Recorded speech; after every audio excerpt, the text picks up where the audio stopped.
Hello, friends. Thank you for clicking on the About Me tab. I'm Tree. My full name is Tricia Thorson. And for almost a decade now, I have been helping folks learn how to get into their thought closet, if you will, and sort the thoughts that are in there and pitch the fear and savor the true, savor what's real and good. I help folks listen to their inner nudge. I help folks understand their one-to-one relationship with divine love. Call it God, call it your higher power, call it truth. Call it the very intelligence that's impelling you and me and all of us into existence. What's my training? What's my background? What sort of authenticates and legitimizes this practice of mine that I'm offering here on the web, bringing my office offline here? Well, first and foremost, life experience. Mine has been a journey of running from all the things that have felt limiting and restricting and preventing and imprisoning of my individuality and my deep inner yearning to thrive and be fully me. And that's taken on different expressions.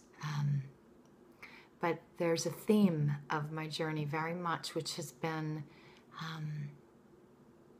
making some progress, coming up with resistance, meeting with resistance, meeting and fighting rejection, and then not knowing another way out, and so fleeing to a next new beginning. It's taken me a couple of decades to realize that the only place we ever have to work out our freedom, our inability to be rejected, is in thought. Now, I wouldn't trade a road trip for anything. I've had several. I've moved across the country several times. I've had different kinds of jobs, from waitressing and sub-teaching and regular teaching to starting a house cleaning business to cocktailing. Probably the most consistent work I did, though, was the thought by thought one. You still might be wondering what legitimizes you, what gives you your background, what gives you your training. Right out of college, I attended a phenomenal event for youth of all ages. Or was I still in college? No, it was right after. It was in Hamburg, Germany. I had gone abroad seeking a way to save the world. I mean, a lot of us do this. College years were ones of deep yearning to change the world, and I was either going to join the Peace Corps or get a master's in international relations and maybe try to work with the UN. I found myself in Geneva, and I was volunteering with a group called the Hunger Project. And just a few months into that work, I realized it was a lot to do with, it had a beautiful campaign. It had a lot to do with fundraising and trying to take a philosophy into other nations and make it work. And they did a lot of good. But while I was there, I also attended up in Hamburg, Germany, a meeting for youth of all ages about spirituality and freedom. And I met young people my age, what was I at the time, like 19. I met young people who were from so-called Eastern Europe, meaning under communist rule. And I met people from the former Soviet Union, also supposedly, from a different political ideology. And raised in the West, you know what we learn about the East, and yet there was no disconnect between these individuals and me. There was only an innate sense of freedom. Well, this meeting was sponsored by an organization that I ended up joining and learning how thought was where all of us find our liberty, and thought is where all of us find the freedom to be who we really are. And that thought, acting on that thought, has the power to change systems, has the power to give us true health, it has the power to unite us where so many stumbling blocks come in the way. Now, that's a little bit more than 20 years ago. So why am I mentioning that? Because I saw firsthand the glimpse of what happens when you blaze through stereotypes and sit hand in hand with folks that, you know, we all have so much in common. We have so much more in common than we have different. I took a training called Primary Class Instruction, and it is a course on how to, thought by thought, understand your relationship, your oneness with divine love. And that course changed my life, and that was just before the meeting. So the training plus the meeting just so zeroed my footsteps into this yearning desire to help anyone, anywhere live their true spiritual freedom. Okay, so I'm 19 at the time, and I have this yearning to change the world. And I come home to Miami at the time, and I opened up an office for my healing practice.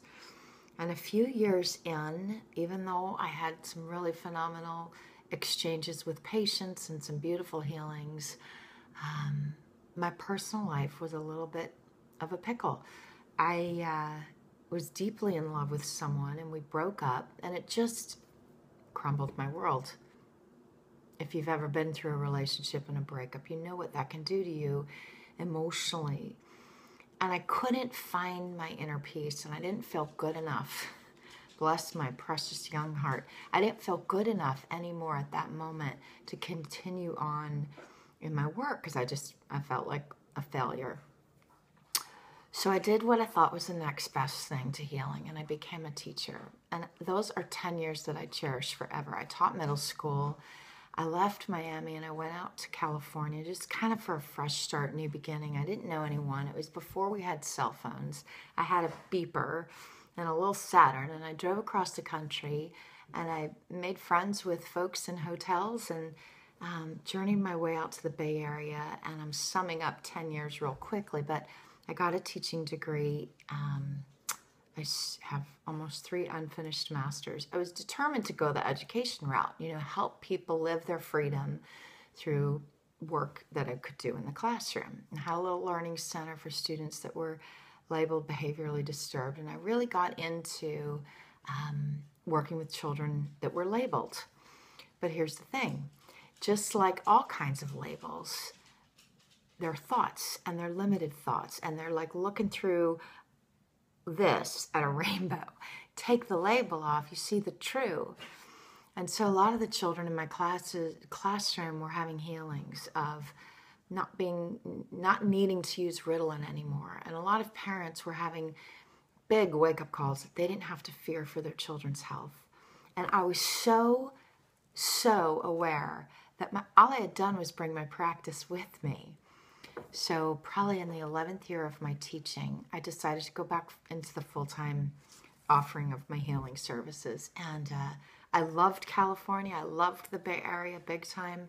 But I missed my family, and I missed the East Coast. And I wound up moving from San Francisco back to Boston. And that was 2003, so still about 10 years ago. And it's been a wonderful journey here for the last 10 years of things that I'm sure I could share with you here, but it's still been this theme of owning freedom, owning individuality, living my inherent goodness, and helping everyone do that as well.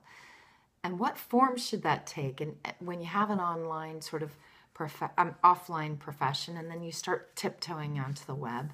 I think my first journey on the web was on Twitter. That was back in 2007, and then Facebook. But I did not brave a blog until 2008, maybe. And all my writings early on were like these declarations of independence, and I was going to do this blogging thing now.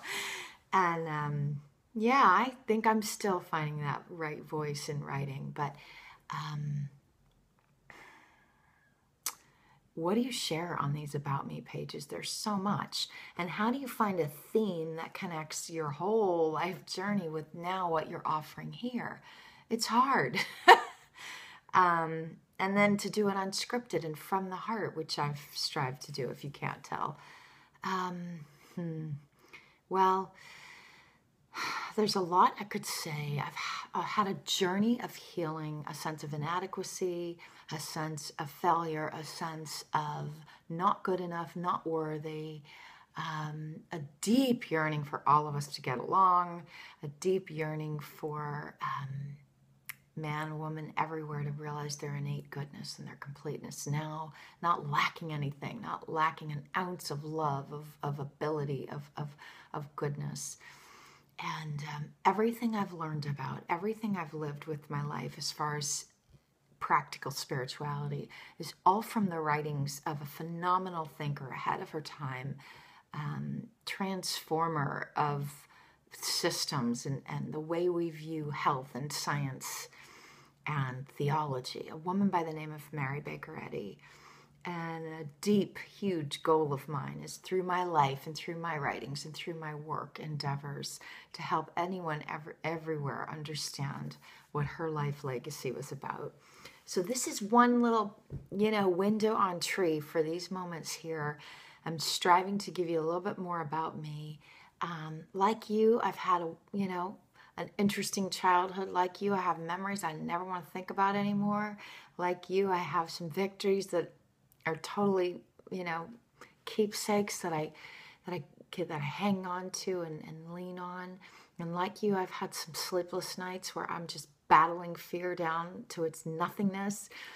And like you, I am very aware that there's so much more to our lives than what we see. And if anything that I offer about learning how to listen to your inner nudge, about learning how to thought by thought your footsteps, eradicate the fear, and absolutely live from your heart, if any of that resonates with you and you want to learn more, click on the tab Tea with Tree or contact me directly. Let's share a one-to-one and see if what has helped me thrive can help you as well. All right? Thanks for listening. Really, really, really appreciate your time and your investment and thought in these moments here. I look forward to seeing and meeting you further if that's where it all leads. Okay, big hug. Bye-bye.